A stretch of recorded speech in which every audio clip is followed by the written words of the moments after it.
Hello and welcome to the Department of Deportation podcast, the DEPODcast, where you can get all your latest news on immigration, the border, and deportations. Don't forget to visit DepartmentOfDeportation.com for all your latest news and merch. On this episode, we'll be taking a second look at Kilmar Abrego Garcia, the quote-unquote Maryland man, who appears to just be an MS-13 gangbanger that's low-level, but was still a human trafficker, wife-beater, was in the country illegally, and had no reason to be here.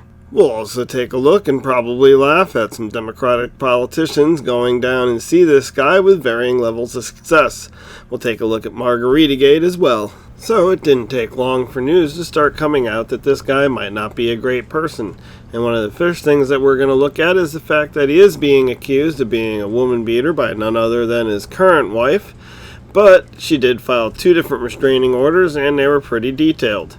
Now her tune has definitely changed somewhat, and she seems to be clamming up about it and doesn't want to talk, so she's probably getting paid to stick to an exact script. I have to ask it, you did take out a temporary order of protection against your husband in 2021. Were you in fear of your husband?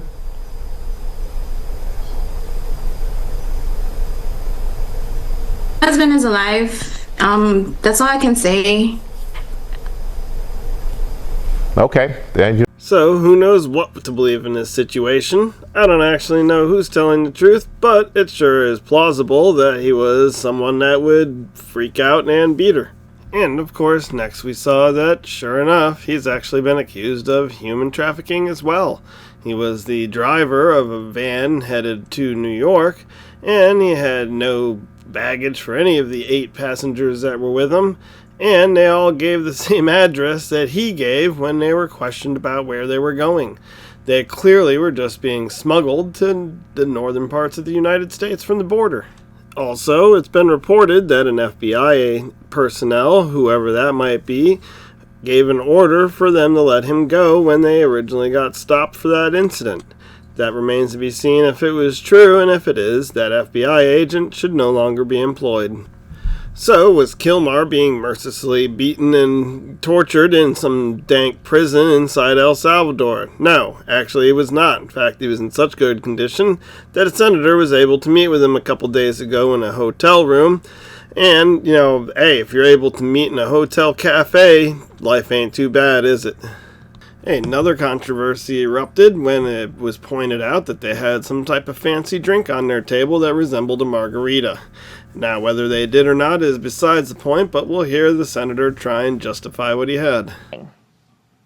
They look like margaritas, and if you look at the one they put in front of Kilmar, it actually had a little less liquid than the one in front of me. To try to make it look, I assume, like he drank out of it. Let me just be very clear. Neither of us touched the drink. So the main point here is not whether they had margaritas when they were presented, whether it was for a photo op or whatever.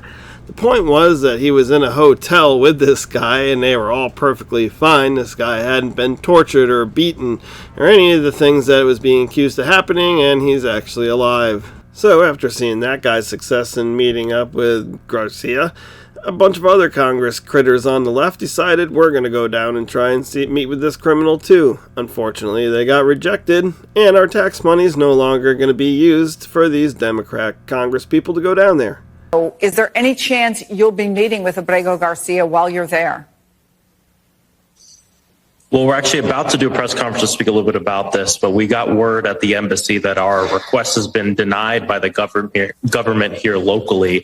They say it's because we're not here on an official capacity. This is part of the reason why Representative Robert Garcia and I sent a letter to Chairman Kilmar of the Oversight Committee asking for this to be an official CODEL. But we're not giving up. We're going to continue. We have more meetings scheduled for the rest of the day. But part of this, too, is making sure that we keep the conversation alive. We're building off of the trip of Senator Van Hollen, and we're not the first members here, and we're not going to be the last. Well, that was a long-winded way of saying that he was ineffective and they're not going to be able to meet with them. Guess what? They didn't do anything by going down there except try and draw attention for themselves. This guy is staying down there, he's not coming back, and that's a good thing. He's a citizen of El Salvador, appears to be a gangster, and he's right back where he belongs. Well, that does it for this episode. Don't forget to like and share the video. You can find us on YouTube, Rumble, X, and Instagram. And don't forget to visit DepartmentOfDeportation.com if you like any of the shirts that you see in the background. It helps support our channel, and it's some cool merch.